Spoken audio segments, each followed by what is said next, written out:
കൊച്ചേട്ടന്റെ കത്ത്. പറന്നു പറന്നു വരുന്നുണ്ട് പിറന്ന നാളിന്റെ കഥകൾ. പ്രിയ DCL കൂട്ടുകാരെ, അന്ന് രാത്രിയിലാണ് ആശുപത്രിയിലേക്ക് പോയത്.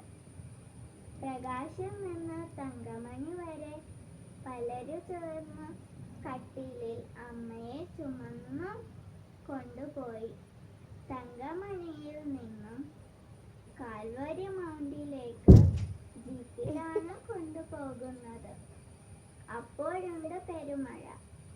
വഴി ഇന്നത്തെ പോലെയൊന്നുമല്ല, വെറും ചെമ്മൺ പാത.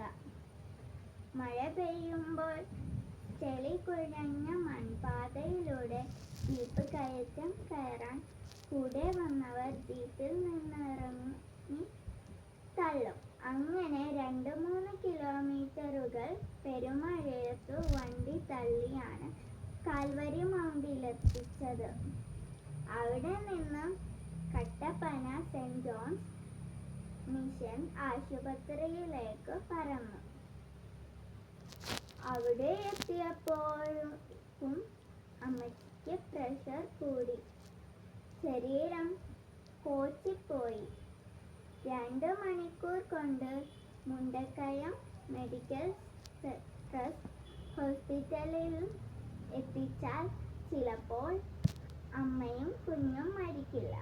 പിന്നെ ദൈവ തമ്പുരാനെ എന്നു വിളിച്ചൊരു പോക്കാണ്.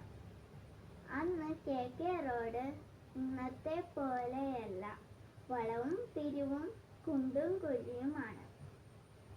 വീതി തീരെ കുറവ്. അങ്ങനെ പറന്നു പോകുമ്പോൾ അമ്മയുടെ ബോധം പോയി. എല്ലാവരും ജീപ്പിലിരുന്ന് നിലവിളിച്ചു, കൊന്ത ചൊല്ലി പ്രാർത്ഥിച്ചു. ഒരു വളവ് തിരിഞ്ഞപ്പോൾ അതാ ഒരു വലിയ പാണ്ടി ലോറി. വലിയ തടികളുമായി ഇഴഞ്ഞിഴഞ്ഞു നീങ്ങുന്നു. ജീപ്പിന് ഓവർടേക്ക് ചെയ്യാനുമാവുന്നില്ല. ആകെ ടെൻഷൻ, കൂട്ടക്കരച്ചിൽ. കുറെ കഴിഞ്ഞാണ് ഒരു കേറിപ്പോക്കാൻ പറ്റിയത്. അങ്ങനെ ഒരു തരത്തിൽ മുണ്ടക്കയത്തെത്തി. അവസാനം ഓപ്പറേഷൻ കൂടാതെ പ്രസവം. അന്നേരമാണ് അറിഞ്ഞത് ഇരട്ടക്കുട്ടികളാണെന്ന്. അമ്മയ്ക്ക് ബോധം തെളിഞ്ഞത് 2 ആഴ്ച കഴിഞ്ഞാണ്. പ്രിയ കൂട്ടുകാരെ, ഇത്രയും വായിച്ചപ്പോൾ ഇതെന്തു കഥയാണ്, ഇതാരുടെ കഥയാണ് എന്ന് നിങ്ങൾക്ക് തോന്നിയേക്കാം. എന്നാൽ ഇത് മറ്റാരുടെയും കഥയല്ല, ഇത് എൻ്റെ പിറന്നാൾ കഥയാണ്. ഓർമ്മ വെച്ച കാലം മുതൽ ഏതാണ്ട് കഴിഞ്ഞ 50-ലേറെ വർഷങ്ങളായി ഞങ്ങളുടെ അച്ചാച്ചനും അമ്മച്ചിയും എല്ലാ പിറന്നാൾ ദിനത്തിലും ഞങ്ങളോട് പറഞ്ഞിരുന്ന പിറന്ന നാളിൻ്റെ കഥകളാണിത്. കേട്ട് കാണാപാഠമായിട്ടും കഴിഞ്ഞ വർഷവും ആദ്യം കേൾക്കുന്നത് പോലെ ഞങ്ങൾ ആവേശത്തോടും അത്ഭുതത്തോടും കൂടി കേട്ട കഥയാണിത്. കൂട്ടുകാരെ, നമുക്ക് എല്ലാവർക്കും പിറന്നാളുണ്ട്.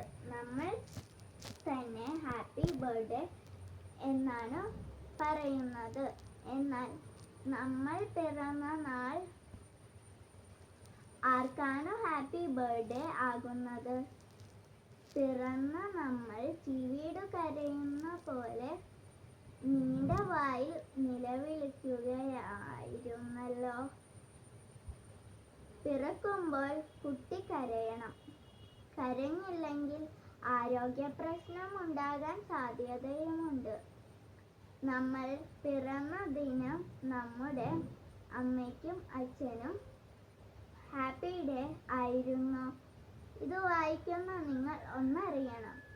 നിങ്ങൾ ഇന്ന് ഹാപ്പി ബർത്ത്ഡേ എന്ന് വിളിക്കുന്ന നിങ്ങൾക്ക് ഓർമ്മയില്ലാത്ത ആ ദിവസത്തിന് ഒരു കഥയുണ്ട്. ചിലപ്പോൾ നിങ്ങളുടെ പപ്പയും മമ്മിയും നിങ്ങളോട് പറഞ്ഞിട്ടുണ്ടാകും.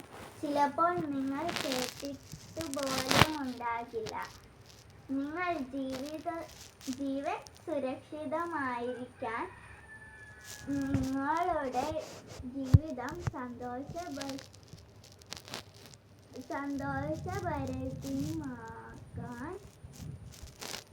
നിങ്ങളറിയാതെ മാതാപിതാക്കളും മറ്റുള്ളവരും ഏറ്റെടുത്ത കണക്കില്ലാത്ത കഷ്ടപ്പാടുകളും ഓർമ്മയായാണ് നമ്മിൽ പലരും ഹാപ്പി ബർത്ത്ഡേ എന്നു വിളിക്കുന്നത്. വളരുമ്പോൾ നമ്മൾ പിറവി നൽകിയവരെ മറന്നേക്കാം, എന്നാൽ അവർ മറക്കില്ല. നമ്മുടെ പിറവിയും നമ്മൾ അറിവിനും സുബോധത്തിനും മുൻപ് കാട്ടിക്കൂട്ടിയ അസഹനീയമായ സകല വിക്രിയകളും അവർ ഒരിക്കലും മറക്കില്ല. ഇന്ന് അച്ചാച്ചൻ മരിച്ചതിനു ശേഷമുള്ള ആദ്യത്തെ പിറന്നാളിലും ഒന്നാമത്തെ ഹാപ്പി ബർത്ത്ഡേയുടെ ഓർമ്മകൾ പറന്നു വരുന്നുണ്ട്. ഈ ദിനത്തിലെ കാറ്റലകളിൽ പോലും മുഴങ്ങുന്നുണ്ട് ആ ശബ്ദം. നിങ്ങളുടെ ജനനത്തിൻ്റെയും ജീവിതത്തിൻ്റെയും കഥകൾ ഇന്നു തന്നെ ചോദിച്ചറിയാൻ തുടങ്ങുക. അതു കേൾക്കാൻ സമയം കൊടുക്കുക. അപ്പോൾ നിങ്ങൾ അറിയും നിങ്ങൾ എങ്ങനെ ഇന്നത്തെ നിങ്ങളായെന്ന്. ആ അറിവാണ് മക്കളെ ജീവിതത്തിൻ്റെ നിറവ്. ആശംസകളോടെ സ്വന്തം കൊച്ചേട്ടൻ.